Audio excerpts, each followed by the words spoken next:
I'll say this, dude. I remember the first time that I saw a snake. It makes me think of what like my perception and everything was like. We're walking. I was with my grandparents. We're walking, and suddenly I just kind of felt something on my, like I had some just boots were just fishing, and something wrapped around my leg like that, and it was a snake. Really? Yeah. And I was like, oh my God, I couldn't move. I was so scared. I'd never seen a snake outside. You'd heard about snakes. And I mean, it had just fucking wrapped around, just like it was like my leg was a stripper pole, and this thing had just came to just fucking grind on you. Just straight out of hell to grind on me, you know? And my grandmother looked at it, and she's like, I remember she's like, did you summon that? She asked me. Because my grandmother was out of her fucking mind. And that's when I knew that it was just going to be a long life right there. I was like, you think, and I looked in her eyes, and she thinks I fucking, a child that she barely ever even welcomes into town. She finally takes me to catch some bullheads in the fucking Spoon River out here. And you summoned a serpent. She thinks I'm the fucking Jimmy Baker of fucking, of fanged lizards. What kind of snake it was? I want to say it was a water moccasin, but that may have just been the lure of me growing up in Louisiana. Because I don't know if they have those in Illinois or not. You know? No, I don't believe they do. But I worked on a farm in Louisiana, and at lunch break, we would always just walk around. If they had a boat that was turned over, we'd flip it over, and there'd be a water moccasin under it every single time, dude. Yeah, that's a cool snake. There is a they were scary though. There's like there's an idea, and I kind of buy it, that from like a evolutionary standpoint, or we carry this sort of like this. I want to preface this by saying I'm not a geneticist. Okay. We carry, despite your impressions, I'm not a geneticist, but that we carry with us this innate, let's say this sort of genetic marker or whatever, this innate fear of serpents. Yes. Do you know what I'm saying? Like it does you well. It does you well to be like standoff. You follow me? 100%. Yeah. Oh, dude, I think anybody would be creeped out. There's nothing. There's something so. Why are we so scared of snakes? Do you know? I want to look. Let's look that up a little bit. There's a bunch of venomous snakes. There's a. But it feels, dude, when you see. Oh, they're not right, man. And it feels so foreign. Oh, I will say this. We interviewed this blind girl one time, right? And we're just learning about what it's like to be blind and some of like the different stuff. And she talked a lot about animals and like getting to spend time with animals and the feelings you get. And she says that she doesn't get any feeling from a snake. Like there's no energy that she gets. Really? And that's when I was like, dude, if a snake, Tanya Milojevic. I spent a month in Africa this summer, and we saw a black mamba, a snake called, that's the deadliest snake. Like they just kill you when they get you. The guy we were with said, you'll never see one. Then we saw one.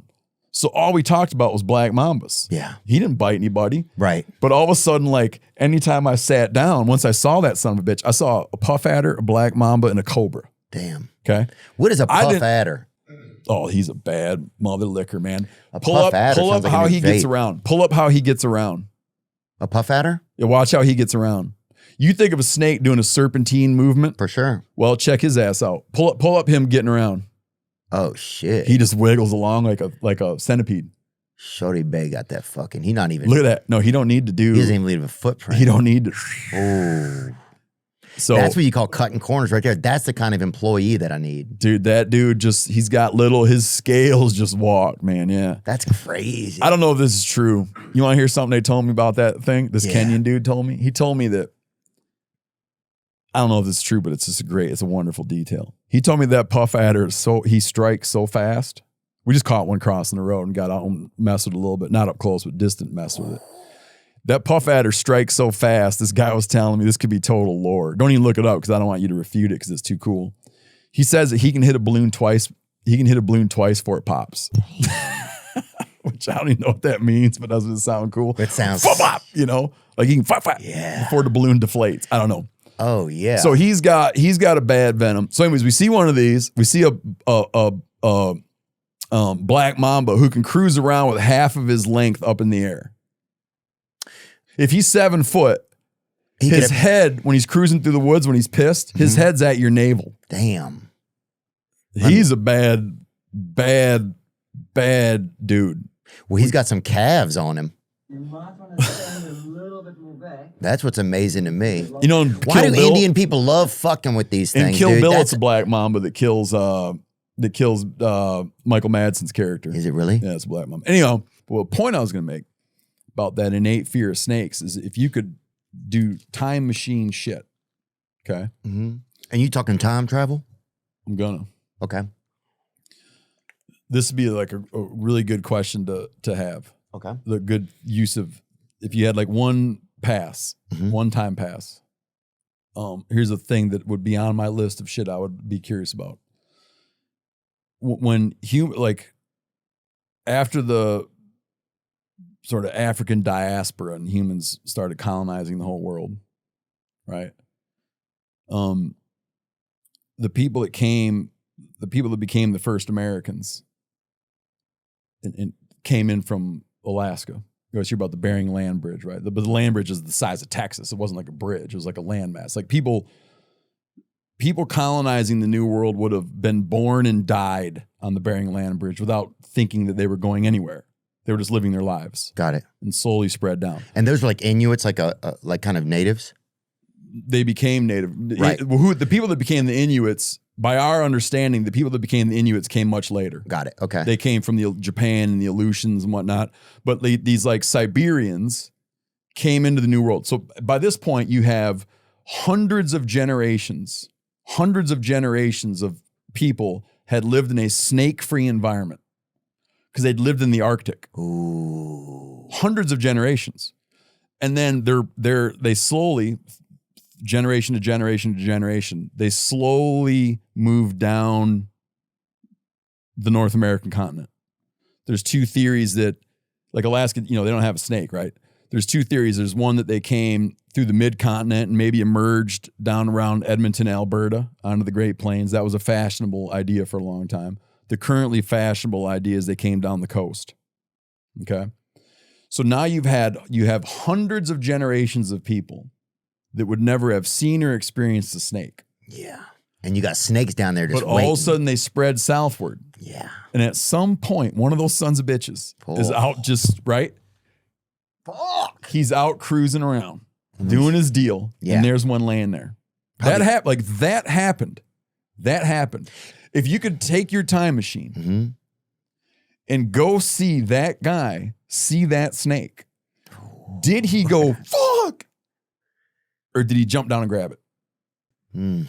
That was some good time machine shit right there. Well, I'll say this. If he was with someone else when it happened, you have to cut that person's throat immediately, I think, because you would think they have something to do with this. Like they're in on it.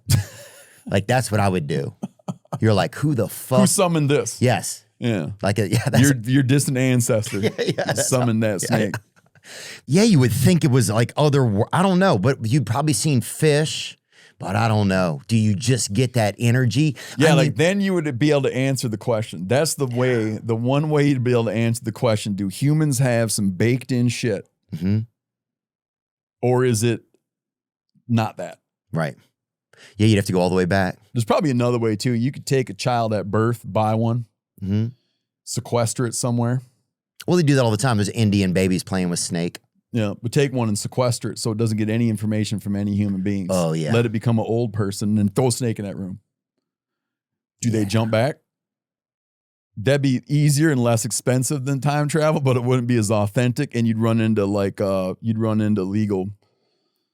and problems. If they've been alive so long, are they going to not care anymore? Like, I don't give a you damaged them psychologically and stuff by locking them up in that room and shit, Yeah, they're like, I don't give a fuck if something's a snake. Because then the detractors would be like, yeah, but he was so destroyed psychologically that this is not telling us anything. Right.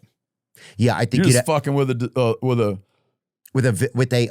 person you victimized out of this whimsical scientific study. Oh, yeah. I think at that point, you're really looking at the Elizabeth Smart of reptiles kind of vibes, And I don't think that's what we want. No, it is going to be a time travel problem. Yeah, we'll go time travel.